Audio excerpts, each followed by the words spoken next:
উত্তরাখণ্ড থেকে আরও একটি মন্দিরের ভিডিও আমি তোমাদের সাথে শেয়ার করলাম। তোমরা সবাই বলে থাকো যে আমি যেহেতু এখানে আছি তো এখানে ভালো ভালো ভিডিও তোমাদের জন্য যেন আমি পোস্ট করে থাকি, তোমরা দেখবে। তো যাই হোক, তোমাদের কথা মতো বানিয়ে ফেললাম। তো চলো দেখে নেওয়া যাক।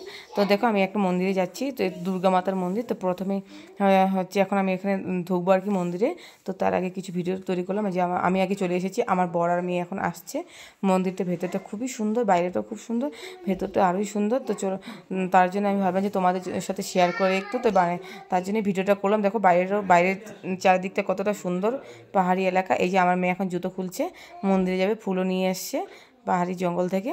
তো এই যে একটা জুতো খুলতে পেরেছে আর একটা চেষ্টা করছে বেচারা। তো যাই হোক, এখন আমরা মন্দিরে ঢুকবো।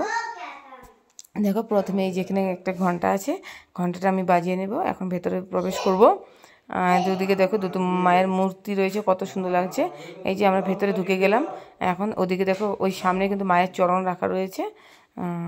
যাই হোক, এখন একটু ভিডিওটা একটু আমার মেয়ে দৌড়াদৌড়ি করছিল, তাই আমার একটুখানি এরকম হলো, তাই কিছু মনে করো না। তো এই যে দেখো আমরা এখন ভিতরে প্রবেশ করে ফেলেছি। এই যে আমার মেয়ে তো খুব খুশি, সে দৌড়াদৌড়ি করছে। এই যে এখন আমরা মন্দিরে একদম মায়ের সামনে চলে যাব।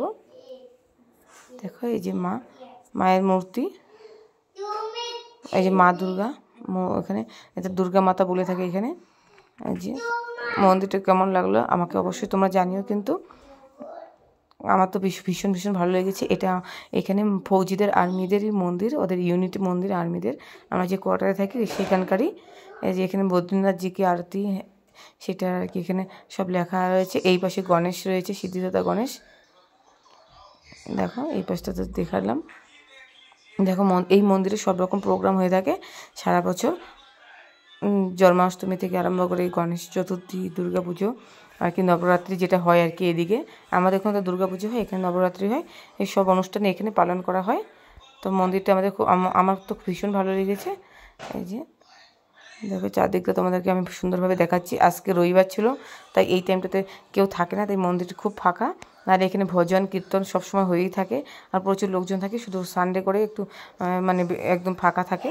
তা আমরা সানডেতে এসেছি। এই যে আমার মেয়ে এখন যাচ্ছে গণেশজির কাছে, এখানে গিয়ে কথা বলো। এরপরে আমি এখন মন্দির থেকে বেরিয়ে যাব, বাইরেটা একটু তোমাদের সাথে শেয়ার করব।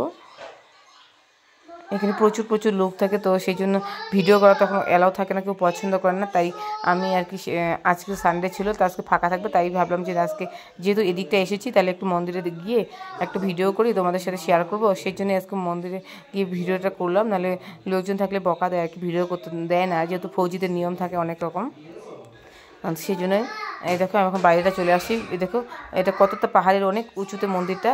দেখো নিচে কত বাড়িঘর চারদিকটা দেখা যাচ্ছে, এই যে কতটা সুন্দর। আমার ভিডিওটা যদি ভালো লেগে থাকে অবশ্যই লাইক কমেন্ট শেয়ার করতে ভুলো না কিন্তু। আর এরকম আরও সুন্দর সুন্দর উত্তরাখণ্ডের ভিডিও দেখার জন্য তৈরি থেকো, আমি তোমাদেরকে দেখাবো অবশ্যই। বাই, আজকের মতো এখানেই।